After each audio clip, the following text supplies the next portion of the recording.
Hello viewers, welcome செய்கிறேன் அக்மல் ஃபுட்டுக்கு.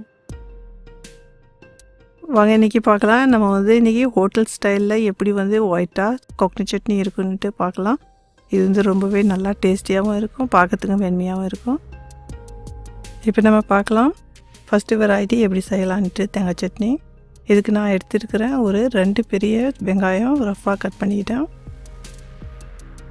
ஒரு 4 பச்சை மிளகா, 4லேருந்து 5 பல் பூண்டு, தேவையான அளவு கருவேப்பிலை, 3 டேபிள் ஸ்பூன் தேங்காய் துருவல். இதுக்கு அதிகமாக தேங்காய் யூஸ் பண்ணக்கூடாது. பாருங்கள், இந்த தேங்காவில் அடிபாகத்தில் இருக்கிற இந்த ப்ரௌன் கலருக்கு நம்ம ரிமூவ் பண்ணிடணும். இந்த மாதிரி நம்ம ரிமூவ் பண்ணக்குள்ளே வெண்மையாக இருக்கும். நம்ம வெங்காயம் யூஸ் பண்ணி செய்யக்குள்ளே இந்த சட்னி ரொம்பவே டேஸ்டியாக இருக்கும் தேங்காய் சுவையில். பார்க்கலாம் நம்ம தாளிக்கிறதுக்கு என்ன தேவைன்ட்டு.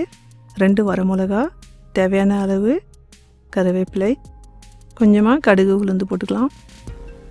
அடுப்பில் பேன் வச்சுருக்கேன். 1 டேபிள் ஸ்பூன் குக்கிங் ஆயில் போட்டுக்கலாம். நல்லா சூடாயிடுச்சு. இப்போ நம்ம அரிஞ்சு வச்சு இந்த வெங்காயத்துக்கு இதில் போட்டு நல்லாவே இதுக்கு வதக்கி விடலாம். இது ரொம்ப வதங்கணுன்ட்டு இல்லை, இந்த பச்சை வாசனை போகிற வரைக்கும் நல்லா வதக்கலாம். கொஞ்சமாக நம்ம இதில் சால்ட்டு சேர்த்துக்கலாம்.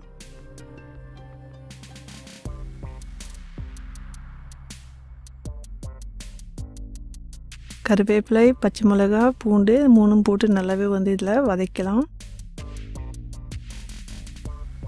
இந்த பச்சை வாசனை போகிற வரைக்கும் நல்லா இதுக்கு வதக்கி விட்டுக்கலாம்.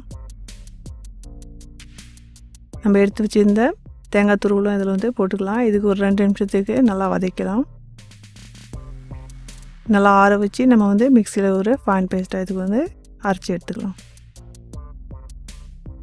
இந்த சட்னி ரொம்பவே இட்லி தோசைக்கு செம காம்பினேஷனாக இருக்கும். நான் பூண்டு சட்னியும் போட்டிருக்கேன், தேவைப்பட்டுச்சுன்னா பார்த்துங்க. ஃபஸ்ட் டைம் வாட்ச் பண்ணுற வியூவராக இருந்தீங்கன்னா மறக்காத சப்ஸ்கிரைப் பண்ணிக்கங்க. இந்த ரெசிபி லைக் பண்ணியிருந்தீங்கன்னா இந்த ரெசிபி செஞ்சு பார்த்து எப்படி வந்துச்சுன்னு எனக்கு காமெண்ட்டில் சொல்லுங்கள். அடுப்பில் பேன் வச்சுருக்கேன். தேவையான அளவு குக்கிங் ஆயில் போட்டுக்கலாம் தாளிக்கிறதுக்கு இந்த சட்னிக்கு. நல்லாவே சூடாயிடுச்சு.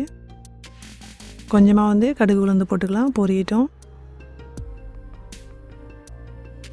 கொஞ்சமாக கருவேப்பிலை போட்டுக்கலாம். ஒரு 2லேருந்து 3 வரமிளகா போட்டுக்கிட்டேன் கட் பண்ணி. கொஞ்ச நேரத்துக்கு இதுக்கு நல்லாவே வறுத்துக்கிட்டோம்.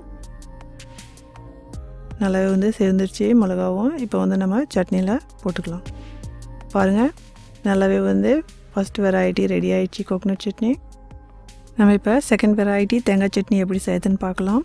நான் தேங்காய் துருவி ஒரு 4லேருந்து 5 டேபிள் ஸ்பூன் எடுத்துக்கிட்டேன். தேங்காய் துருவத்துக்கு முன்னாடி நம்ம இந்த தேங்காவில் இருக்கிற அடிபாகத்தில் இந்த ப்ரௌன் கலராக இருக்கிறதுக்கு ரிமூவ் பண்ணிடணும்.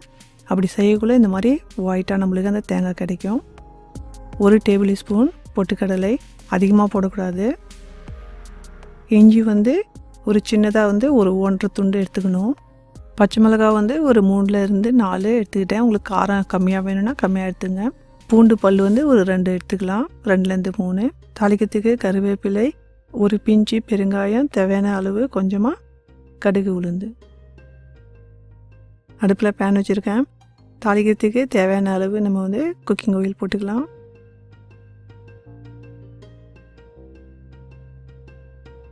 எண்ணெய் நல்லா சூடாயிடுச்சு. இப்போ நம்ம கடுகு ஜீரகத்துக்கு போட்டுக்கலாம். இது கூட கருவேப்பிலையும் சேர்த்துக்கலாம், பெருங்காயமும் சேர்த்துக்கலாம். கொஞ்சம் நேரத்துக்கு இதுக்கு தாளித்து விட்டு நல்லா பொரிஞ்சு தான் இப்போ நம்ம சட்னி கூட சேர்த்துக்கலாம். பாருங்கள், செகண்ட் வெரைட்டியும் ரொம்பவே பியூட்டிஃபுல்லாக ரெடி ஆகிடுச்சு. இது இட்லி தோசை கூட ரொம்பவே நல்ல காம்பினேஷனாக இருக்கும். நம்ம ஃபஸ்ட்டு வெரைட்டி வெங்காயத்தோடு நம்ம தேங்காய் போட்டு செஞ்சுருக்கோம். இது நியூ டேஸ்ட்டாக நல்லாவே இருக்கும். இது செஞ்சு பாருங்கள் வீட்டில். இது செகண்ட் வெரைட்டி. நம்ம தேங்காய் நல்லாவே இதில் அதிகமாக சேர்த்துருக்குறோம். பார்க்கறதுக்கே ரொம்பவே வெள்ளையாக இருக்கும் இந்த சட்னி. ஹோட்டல்லையும் இதே மாதிரி தான் செய்கிறாங்க. இது டேஸ்டியாக இருக்கும். செஞ்சு பார்த்து எனக்கு காமெண்ட் பண்ணுங்கள் எப்படி வந்துச்சுன்னு. Enjoy food.